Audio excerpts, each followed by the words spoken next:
Hey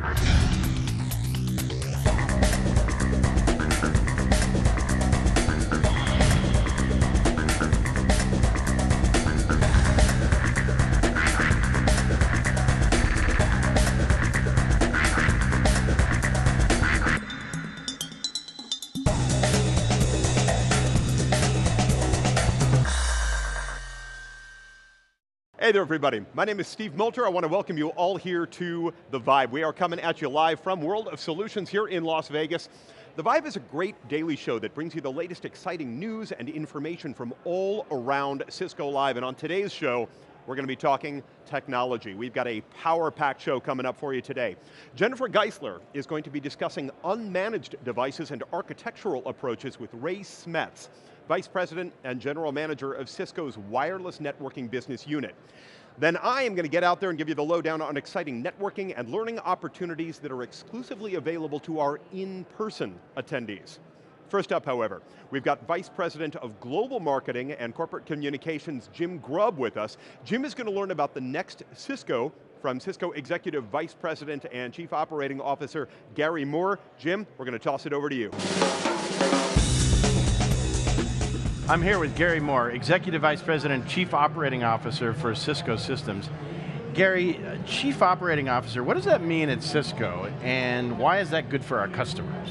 Jim, I think you know that this is the first time in Cisco's history as a $40 billion company that there's been a Chief Operating Officer. I believe that, you know, when John and I had this discussion and he had made a decision that he needed someone to help him with, to give him more bandwidth.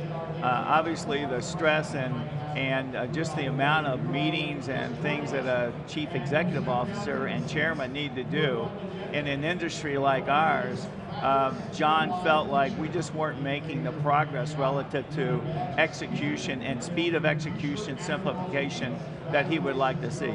He felt, and quite honestly the EVPs felt, that putting a chief operating officer in place would help us with a few critical things: focus, alignment, and execution. And what that means for our customers really is to attack the things that will help us prioritize against the things that they need, to include ease of doing business, mapping our roadmaps, if you will, not just from a technology point of view, but where we're taking the company to where the market's going. Cisco's been a leader in this market, will continue to be, and they want to make sure that we, as we continue to be bigger and bigger, 145 acquisitions, that we keep that focus and that speed of execution. So that's the real role, working broadly across all the organizations, not just the ones that report to me, but working with Frank and Ned and Rob and Wim and the rest of the senior leadership to really get alignment and execute. Sure, so it's all about operational excellence, really. It is, simplification, operational excellence, and continuing to focus the investments where we can drive the best innovation for market leadership. All right. Well, Gary, I know that we've been spending a lot of time talking to customers this week, and you in particular have had a lot of customer meetings. What are the customers telling us? What are they telling us about how to make it easier to do business with Cisco, and what are they telling us about what we can do to help them achieve their business goals? Yeah, so I mean, there's a good complement of partners, customers, and analysts here. I mean, we have 15,000 physical people here, 40 or 50,000 virtually, and the one thing that really stands out to me is everyone wants Cisco to be successful. Everyone still believes in our leadership ability, et cetera. What they're asking for, though, is ease of doing business, make it easier. I mean, we eventually get the yes with our customers, but sometimes we're slow. I think the changes that Rob Lloyd's made relative to the 3 regions, we're going to move decision-making much closer to the customer. We're going to define processes and policies, if you will, to build this framework so that our leaders in the field can execute without having to come back to corporate for answers, those kinds of things. I think the other thing that customers really want us to do is help them sell the ROI. I was with 2 customers last night, actually 1 company, but 2 customers, and they were talking around this issue about what they needed to do relative to their infrastructure and where their company was going. And I said, okay, tell me a little bit more specifically, what do you really need me to do? Because I want to help you. And they said, build the presentation for us that sells the value. Not only what it is that we need to do and why, but what's going to happen to our company and our business if we don't do this. If we don't do it, and they're really worried about that, and they know that we can help them with that. So we need to build more of that capability. The IBSG, the whole offer, the whole vertical solution areas, those are becoming more and more important to our customers. That's great. Thanks for your time here today, Gary, and I appreciate you taking the time out of your busy schedule. Jim, it's my pleasure. Thank you. You're welcome.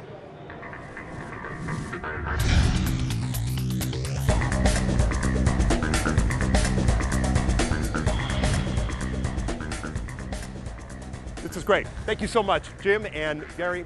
Thank you so much. We're here in the world of solutions. As you can see, you're looking around. We got a lot of folks taking advantage of all of the different incredible learning and networking opportunities that you can only get by being here at the show, by being here at Cisco Live. Now, the Technical Solutions Clinic I'm standing in front of is being staffed by Cisco people who are really on that front line of building and designing and repairing networks out in the real world. Cisco Live attendees, they can learn right here at over 30 different stations, including security.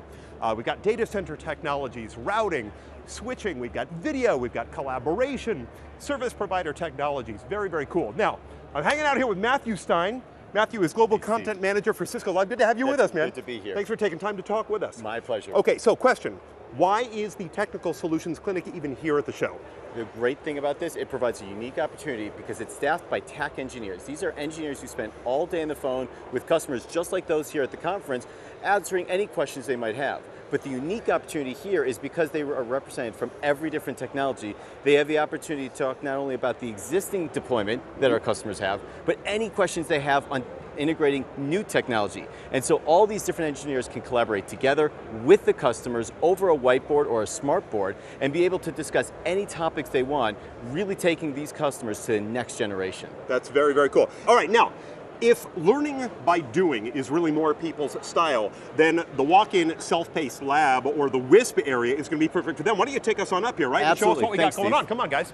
WISP is a casual sandbox kind of an environment. This is where attendees can play with over 24 different Cisco technologies. This is such a great opportunity really to put into test all of the things that people have been learning throughout the show here at Cisco Live, right?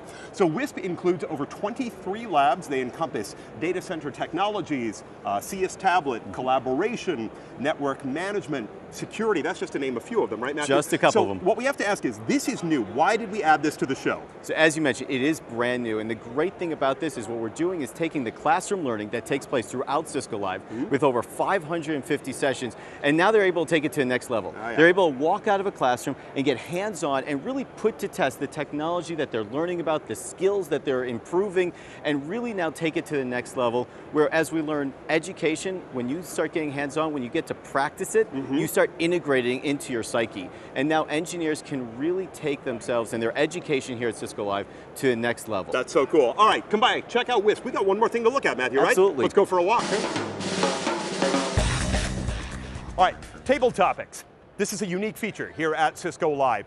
With over 110 different discussion topics over 2 different days, table topics are often industry specific, they are always completely collaborative, and they give attendees the opportunity to spend some real time chatting with and learning from Cisco experts, and also from each other. Again, collaboration is so key, it is one of the key words of the show, and you can see the people around here are taking that very, very seriously.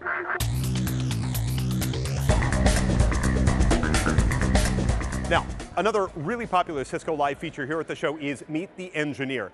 This is a fantastic opportunity for customers to sit one-on-one with distinguished Cisco engineers. These are our most senior and decorated engineers. Now these people, these are really the ones who are most responsible for designing the very products that customers have got questions about, or maybe they're on the deployment side out in the field. Well, the Meet the Engineer sessions are so great. They're so fantastic for giving you the opportunity to ask very specific questions. Maybe these are questions that are generated during the general session, for example. Then you can apply those answers directly to your unique situation. We have got over 200 Meet the Engineer sessions taking place here over the 4 days of the show, and you can only take advantage of these opportunities if you are here with us at the show. You've got to attend. Attending virtually is fantastic, but you got to be here live and you got to make it happen. We're going to look forward to seeing you here at Cisco Live in the future if you are not here with us today. All right, next up, we've got Jennifer. She is back in the studio. She was talking about unmanaged devices and architectural approaches with Ray Smets. Jennifer, we're going to throw it back to you. Thanks, Steve. Now I'm with Ray Smets. He's Vice President and General Manager of Cisco's Wireless Networking Business Unit. So how are you doing, Ray? Great, it's absolutely great. It's been a great show, hasn't it? It's been a fantastic show. You know, one of the topics and the buzz that I hear, and basically also what I see around here, is consumerization of IT. It's happening in real time, and IT is concerned about that. Yeah. So what absolutely. are you doing? I think this is a great example of what's happening in our industry. Everybody's walking around with these smartphones and tablets, et cetera, and it's creating a real problem for many of our customers. It's a megatrend, Yes. more mobile devices globally. So we're definitely working to address that problem in a very significant way by building best-in-class wireless LAN infrastructure that our enterprise customers and service provider customers can deploy to basically allow all of these devices that are asking for lots of mobile data demand and basically providing the best possible wireless experience for those users. Well, I'm going to say it is working. So far I haven't had any problem with my iPad, anything with my phone, so keep up the good work, because I know that you're behind this infrastructure here at the show today. Yep. Now you are having a variety of introducing new technologies, but I'm going to date us, because we actually introduced one about 1 year ago, Right. calling Clean Air Technology. So can you remind us of what it is, just for our viewing audience, and is it taking off? You know, does the market love it? It's a great question. So Clean Air technology we introduced 1 year ago represents the fastest growing wireless LAN product ever introduced by Cisco. The goal was to solve a major problem. And when you think about wireless LAN, it's this RF domain, and it's all happening right here, right between us, in fact. Yeah. You can't see it, you can't touch it, you can't feel it, you can't really engineer it that well. You can engineer it, but sometimes bad things happen. And one bad thing in unlicensed spectrum is interference. So what Clean Air attempted to do was develop a best-in-class solution for customers so that they could provide deterministic value around the interference that can affect the way you and I access the wireless LAN infrastructure. So what it does, it detects, it classifies, and then it ultimately mitigates the interference that occurs within the RF domain to provide the best-in-class RF experience. Good example is a customer. In this case, it's Children's Mercy Hospital of Kansas City that provided a really interesting case study for us, where the hospital was having an interference problem, they just couldn't find it. And they didn't know how to solve it. They went with detectors everywhere looking for the interference. They put Clean Air in, and before long they actually detected what the problem was. It was actually the lighting system outside the corner of the building where the buses would pull up, push a button to get a green light, but that radio system to turn the light green interfered with the hospital's network, and it caused outages. Wow. So Clean Air fixed the problem. It was a really, really great use study. And real quickly though, you just introduced another technology at Interop, 2 months ago. What is it and how's it doing? So we just introduced the Flex 7500 controller, and this is the first controller built to actually sit in the data center in your private cloud. Okay. The idea there is it improves scalability and performance of the controller architecture for highly distributed wireless LAN deployments. Good example there is Bass Pro Shops, which is a really interesting retail concept. Oh yeah, I love the stores. Yeah, I have a blast. It's a really fun store to shop in. They have 54 retail locations, so essentially what they would have had to do is build 54 little wireless networks that run in each of their retail outlets and provide control functionality in each. With the new Flex 7500, they're essentially able to build one wireless network with 54 locations by using this control functionality in the data center. So it provided better scalability, great performance, and really great economics for that kind of deployment. Well, that's excellent. Major innovations. I know you've done a lot more this year, but thank you for your time, and go consumerization of IT, go Clean Air. We love it. Thank you very much, Ray. Thanks a lot, Jennifer. All right, thank you, Jennifer and Jim. And thanks again to our guests today, Gary Moore and Ray Smets. Most of all, though, we really want to thank all of you. We hope that you've enjoyed the vibe here at Cisco Live 2011. Now, if you want to continue your Cisco Live experience, you can log into CiscoLiveVirtual.com. You can keep that party rolling. You know, we've had such an incredible time here at the show, and we really hope that all of you have enjoyed it so much as well. Get out there, talk to your friends, your associates, tell them this is the place to be. They have to get to Cisco Live. It gets bigger and better every year, and you really want to be a part of it. On behalf of Jennifer Geisler, Jim Grubb, the entire Vibe team, we want to thank the incredible crew here at Cisco TV for their amazing work this week. But again, mostly we want to thank all of you for watching. I'm Steve Moulter. Remember, keep thinking Cisco. We're going to see you right back here next year at Cisco Live. Goodbye, everybody.